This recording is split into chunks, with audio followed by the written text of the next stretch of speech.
اعوذ باللہ من الشیطان الرجیم بسم اللہ الرحمن الرحیم یوسیکم اللہ نصیحت کرتے ہیں اللہ تعالیٰ تمہیں فی اولادکم تمہاری اولاد کے بارے میں للذکری کہ حصہ لڑکے کا مثل برابر ہے حظ الانثیین دو لڑکیوں کے فإن کننا پس اگر ہوں نساءً لڑکیاں فوق اثنتین اور وہ دو سے زیادہ ہوں یعنی صرف لڑکیاں ہوں اور وہ دو سے زیادہ ہوں فلہن پس ان میں سے ہر ایک کے لیے ثلثا دو تہائی ہوگا حصہ ما ترکا جو کہ چھوڑ مرا وہ وإن کانت اور اگر ہو واحدتاً ایک ہی لڑکی فلاح پس اس لڑکی کے لیے نصف چھوڑے ہوئے مال کا نصف حصہ ہوگا ولی ابویہ اور والدین میں سے لکلی ہر ایک کے لیے لکلی واحدن والدین میں سے ہر ایک کے لیے منہما ان کو سدس چھٹا حصہ ملے گا مما اس میں سے ترکا جو کہ چھوڑ مرا وہ شخص ان کانا لہو ولد اگر اس کی کوئی اولاد یعنی اگر کوئی شخص مر جاتا ہے اور اس کی اولاد ہے تو اس کے والدین کو چھٹا حصہ ملے گا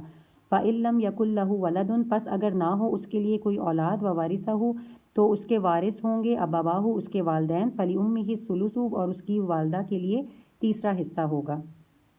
فإن کانا پس اگر ہو لہو اس کے لیے یعنی میت کے اخواتن بھائی بھی ہوں فلأمہ تو اس کی ماں کو ملے گا سدس چھٹا حصہ من بعد اس کے وصیت یوسی جو کہ وصیت کر چکا وہ شخص بیہا او دین یا پھر ادائیگی قرض کے بعد یعنی کہ اس شخص نے وصیت کی ہوئی ہے یا کسی کا قرض دینا ہے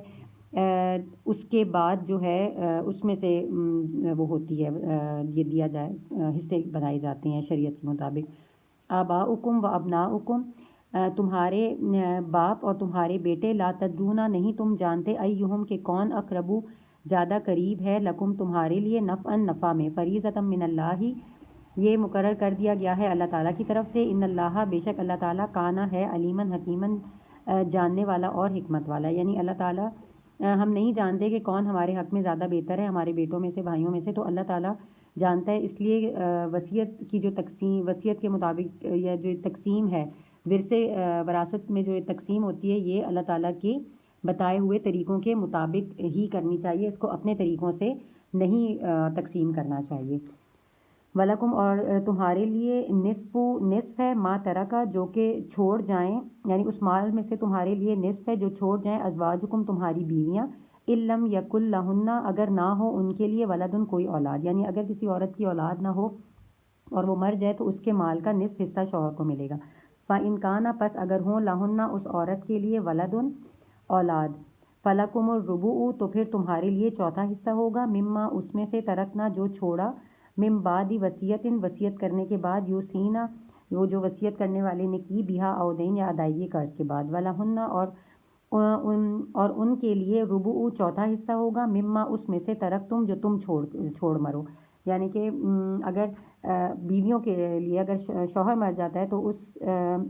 اس کے مال میں سے چوتھا حصہ جو ہے وہ بیویوں کو ملے گا اِلَّمْ یَکُن لَکُمْ وَلَدٌ اگر تمہاری کوئی اولاد نہ ہو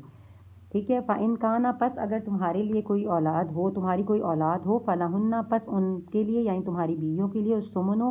آٹھواں حصہ ہے مما اس میں سے ترکتم جو چھوڑا تم نے من بعد اس کے وصیت کرنے کے توسونا جو تم نے وصیت کی بیہا او دین اور ادائیگی قرض کے بعد وإن کانا اور اگر ہوں رجلن کوئی شخص یورثو وہ چھوڑے وارث کیا کہتے ہیں اس کو مطلب جو بھی چھوڑے مال چھوڑے کلالتاً وہ کلالہ ہو اب امراتن یا کوئی عورت کلالہ ہو ولہو اور اس کے لیے اخن بھائی ہوں او اختن یا پھر بہنیں ہوں یعنی کلالہ مرد اور عورت وہ ہوتا ہے جس کا باپ یا بیٹا نہ ہو تو یہ ان کے لیے بتایا جا رہا ہے کہ اگر تم میں سے کوئی مرد یا عورت جو ہے وہ کلالہ ہو باپ اور بیٹا نہ ہو لیکن اس کے بھائی اور بہن ہو فَلِكُلِّ وَاحِدٍ تو ان میں سے ہر ایک کے لیے سدس چھٹا حصہ ہے فَإِن كَانُوا أَكْثَرَ اور یعنی اگر ایک بھائی اور ایک بہن ہوں گے تو ہر ایک کے لیے ان میں سے چھٹا حصہ ہے فَإِن كَانُوا أَكْثَرَ اور اگر ہوں زیادہ بھائی اور بہن من ذالک اس سے زیادہ ہوں بہن بھائی فہم پس وہ سب شرکاء شریک ہوں گے فی الثلث ایک تہائی میں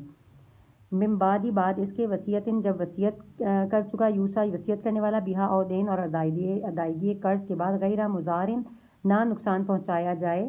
وصیتم من اللہ اور